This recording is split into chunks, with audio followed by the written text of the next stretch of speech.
Group of death থেকে ওয়েমলির big final tournament শুরুর আগে হয়তো এমনটা ঘুণাক্ষরেও ভাবেনি ডর্টমুন্ড সমর্থকরা। তবে সবাইকে তাক লাগিয়ে সে অসাধ্যকে সাধন করেছে জার্মান ক্লাবটি। ফাইনালের পথে তারা হারিয়েছে পিএসজি ও অ্যাটলেটিকো মাদ্রিদের মতো বড় ক্লাবকে। আর এক ম্যাচ জিতলেই যে রূপকথার জন্ম দেবে ব্ল্যাক অ্যান্ড ইয়েলো। তবে ফাইনালে যে তাদের প্রতিপক্ষ রিয়াল মাদ্রিদ, চ্যাম্পিয়ন্স লিগে যাদের একক আধিপত্য, ফাইনালের মঞ্চে তো আরও এক ধাপ এগিয়ে তারা। নিজেদের দ্বিতীয় ইউসিএল শিরোপা ঘরে তুলতে তাই কঠিন পরীক্ষায় দিতে হবে ডর্টমুন্ড শিবিরের। বিগ ফাইনালের আগে দু দলের সমর্থকদের মধ্যে জমে উঠেছে কথার লড়াই। রোমাঞ্চ ছড়িয়ে পড়েছে বাংলাদেশের ফুটবলেও। আন্ডারডগ ডর্টমুন্ডকে এগিয়ে রাখছেন বাফুফে সহসভাপতি ইমরুল হাসান।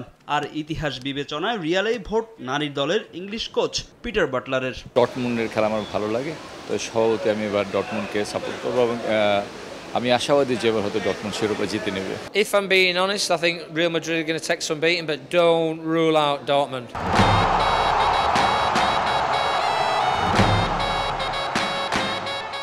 এদিকে ফাইনালে ফেভারিট রিয়ালের পক্ষে ভোট ব্রাজিলিয়ান ও বার্সা কিংবদন্তি কাফুর। ভিনিসিয়াস রদ্রিগোর হাত ধরে মাদ্রিদের 15তম ইউসিএল শিরোপা আসবে বলে বিশ্বাস রবার্তো কার্লোসেরও। ভিনি রদ্রিগোর হাত ধরেই আমরা জিততে চলেছি।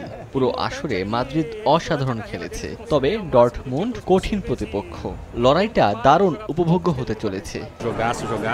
অসাধারণ একটা ম্যাচ উপভোগ করতে যাচ্ছি আমরা। রিয়ালই আমার কাছে ফেভারিট।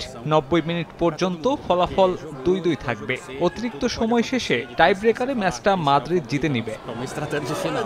অন্যদিকে ডর্টমুন্ডের পক্ষেই থাকছেন ইংলিশ ফুটবলার জো কোল। মূলত দলটার উন্মাদ সমর্থকদের কথা মাথায় রেখে জার্মান ক্লাবকে এগিয়ে রাখছেন সাবেক চেলসি তারকা।